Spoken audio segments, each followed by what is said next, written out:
Hello दोस्तों, नमस्कार। मैं हूं रामचरण पाल और आप देख रहे हैं राम क्लासेस फॉर बीएड। तो दोस्तों, जो आज का हमारा टॉपिक है वो बहुत ही इम्पोर्टेंट टॉपिक है। एनसीएफ 2005 राष्ट्रीय पाठ्यचर्या की रूपरेखा। तो ये बहुत ही इम्पोर्टेंट टॉपिक है और सिर्फ बीएड ही नहीं, B Ed first year, second year और UP TET, C TET, super TET, मतलब हर एग्ज़ाम में लगभग इससे क्वेश्चन आता ही है। तो स्टार्ट करते हैं अपना टॉपिक, एनसीएफ 2005।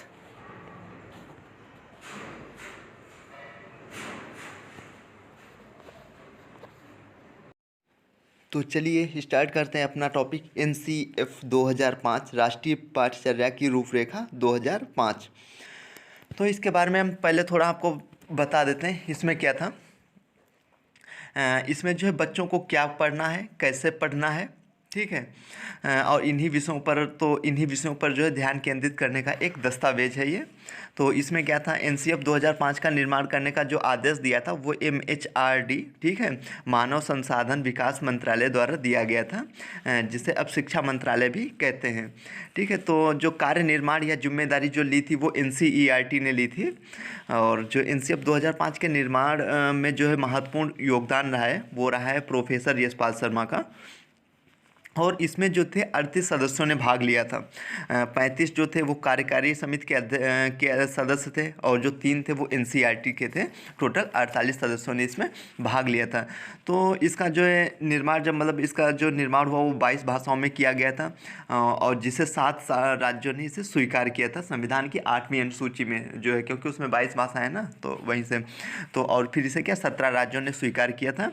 और इससे शिक्षा के 21 सूत्राधार इसमें जो है मतलब दिए गए 21 सूत्रों पर इसमें चर्चा हुई थी। इसका जो मुख्य उद्देश्य था एनसीएफ 2005 का वो क्या था, बच्चों का सर्वांगीण विकास करना और उन्हें स्कूली शिक्षा से जोड़ना, उसमें नवीन सोच, तर्क क्षमता, चिंतन आदि का विकसित करना, ये सब क्या थे इसमें उद्देश्य थे। तो चलिए अब पढ़ते हैं।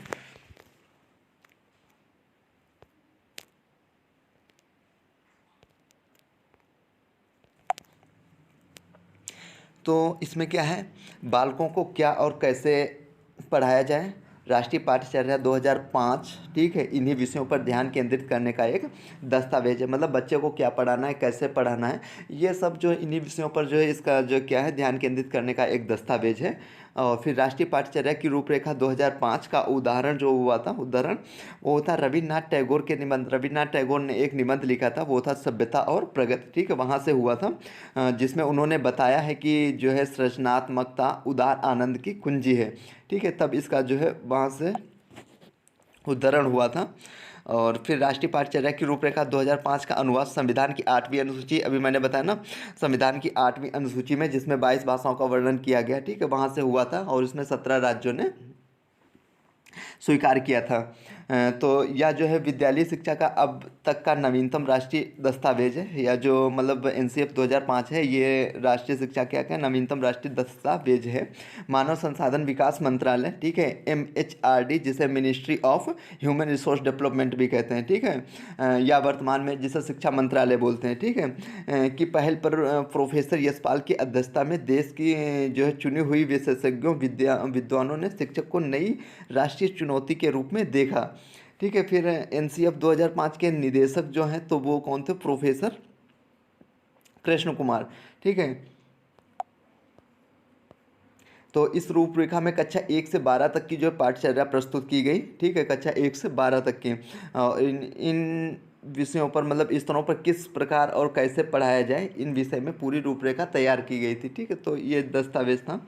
तो इसमें क्या है, पाठ्यचर्या जो 2005 की, तो इसमें जो है पाठ्यचर्या में विभिन्न कक्षाओं के अनुसार निम्न विषय पढ़ाए जाने चाहिए। मतलब जो अलग अलग जैसे इन्होंने डिवाइड कर रखा था ना, तो उसमें उसके हिसाब से जो है बच्चों को वैसे ही शिक्षा देनी चाहिए। उसमें कौन से विषय रखने चाहिए उसके स्तर के अनुसार, जिस स्तर का जिस लेवल का बच्चा होगा उसे वैसे ही रख के उसे वैसी ही शिक्षा दी जानी चाहिए। तो इसमें है प्राथमिक स्तर, मतलब कक्षा 1 से कक्षा 5 तक। तो इसमें जो विषय थे वो कौन कौन से थे, इसमें पहला था आपका मातृभाषा, ठीक है, मातृभाषा जो भी हो, हिंदी मतलब इंग्लिश संस्कृत जो भी हो, वो उसकी पहली मातृभाषा होगा। दूसरा क्या होगा, अंग्रेजी विषय। तीसरा गणित था। चौथी पर्यावरण अध्ययन। और पांचवा कला व हस्तशिल्प, ठीक है। और छठा है वो आपका स्वास्थ्य शिक्षा एवं कार्यानुभव। और फिर जो दूसरा है आपका वो है उच्च प्राथमिक स्तर, इसमें क्या था कक्षा 6 से 8 तक, ठीक है। तो उसमें जो मुख्य विषय थे वो कौन कौन से थे,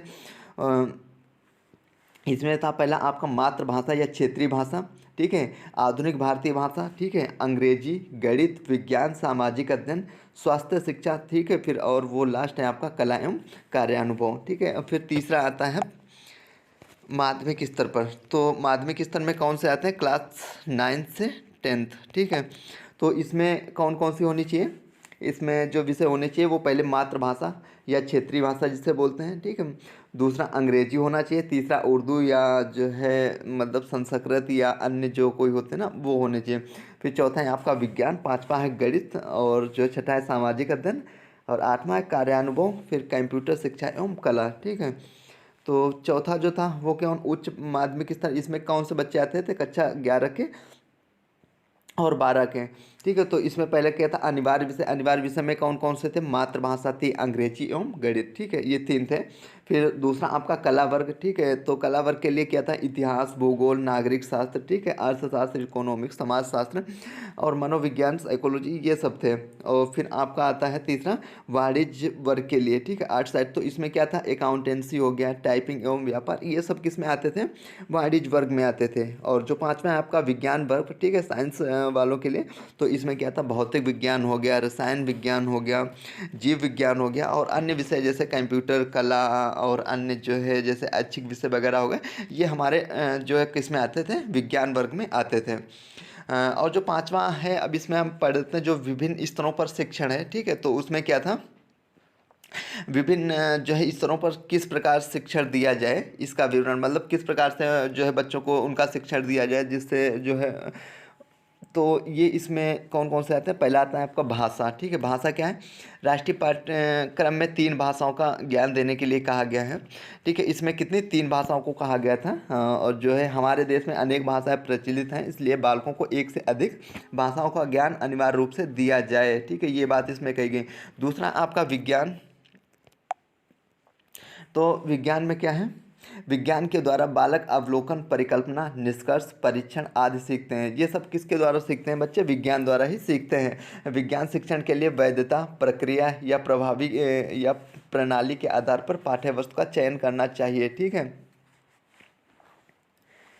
और जो तीसरा है आपका वो है सामाजिक अध्ययन, ठीक है। तो सामाजिक अध्ययन क्या होता है, समाज की वास्तविकता से छात्रों को परिचित कराना, ठीक है, आवश्यक है, इसलिए छात्र सामाजिक अध्ययन का ज्ञान अनिवार्य है।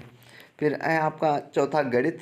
तो गणित में क्या है, सोचने, समझने, अमूर्त चिंतन करने, समस्याओं को हल करने की योग्यता के विकास के लिए गणित शिक्षण आवश्यक है। फिर है आपका पांचवा कंप्यूटर। कंप्यूटर क्या है वो तो अब सबको पता ही है। कंप्यूटर के आधुनिक समय में बहुत जो है महत्व है, इसका जो है अध्ययन जो है छात्र छात्राओं को कराना आवश्यक है।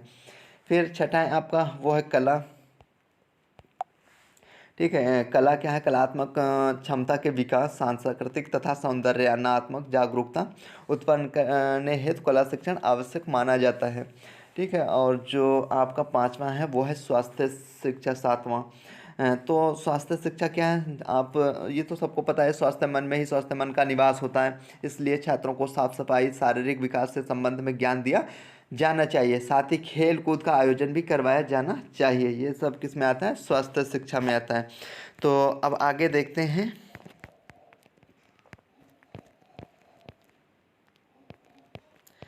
एनसीएफ 2005 के सिद्धांत, ठीक है। तो इसके जो सिद्धांत हैं वो 5 सिद्धांत इसमें थे। क्या पहला क्या था, ज्ञान को स्कूल के बाहर जीवन से जोड़ना, मतलब सिर्फ बच्चों को किताबी ज्ञान ही नहीं देना, उसको बाहरी ज्ञान से भी परिचित कराना, बाहरी ज्ञान भी देना। और दूसरा है आपका रटने की प्रणाली, मतलब जो है रटने, सिर्फ बच्चे को रटाना ही इसमें नहीं है, ठीक है।